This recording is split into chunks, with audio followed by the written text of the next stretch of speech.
আসুন বন্ধুরা, আজ চটপট চিকেন মোমো আর রেস্টুরেন্ট স্টাইলের সস বানিয়ে দেখাবো। বানিয়ে ফেলি। তবে এমন সুন্দর ডিশ বানাতে জন্য প্রথমে কড়া বসিয়ে দিয়েছি, তাতে তেল দিয়েছি, সামান্য একটু আদা আর রসুন কুচি দিয়েছি। ওটা একটু ভাজা হয়ে গেলে গাজর কুচি করে রেখেছি, সব গ্রেটারে গ্রেট করে নিয়েছি। আপনারা চাইলে কেটে নিতে পারেন বা গ্রেট করে নিতে পারেন। তারপরে দিয়ে দিলাম ক্যাপসিকাম কুচি, দিয়ে ভালো করে এটাকে ভেজে নেব। সামান্য একটু লবণ দিলাম, একটু সেদ্ধ হয়ে যাবে। এটা ভাজা হতে থাক। আমি আরেকটি কড়া বসিয়ে দিয়ে সামান্য একটু জল দিয়েছি।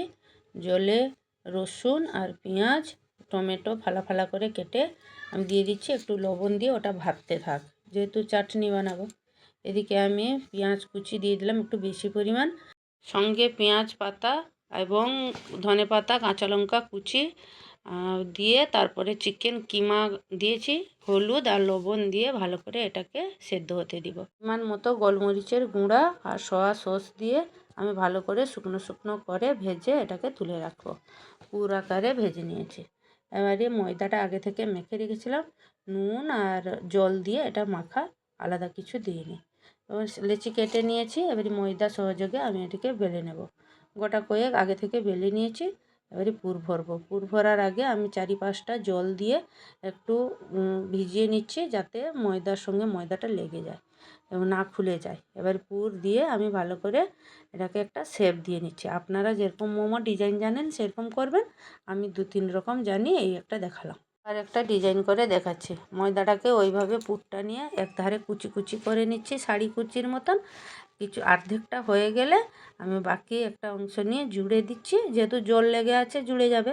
তারপরে আবার একটু ভিজে হাত করে দুপাশটা চিপকে নিচ্ছি। পুরো ঘটির মতন হলো না একটা শেপ? ডিজাইনটা কত সুন্দর হয়েছে। তারপরে যে গামলায় ভাপাতে দেবো, আমি ওই ছিদ্র গামলা নিয়ে নিয়েছি। গামলায় একটু তেল মরিয়ে নিয়েছি যাতে চিপকে না যায়। এবারে কাঁচা মোমোগুলোকে আমি এইভাবে সাজিয়ে নিচ্ছি।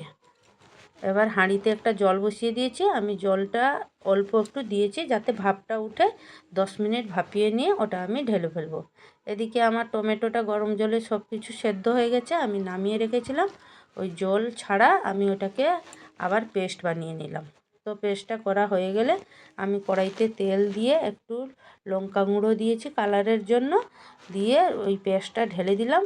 এবারে এটা হয়ে গেছে। একটু ফুটে উঠলেই আমি চিনি আর একটু গোলমরিচের গুঁড়া সয়া সস দিয়ে আমি নামিয়ে রাখলাম। থকথকে যে যেরকম খাবে সেই রকমই।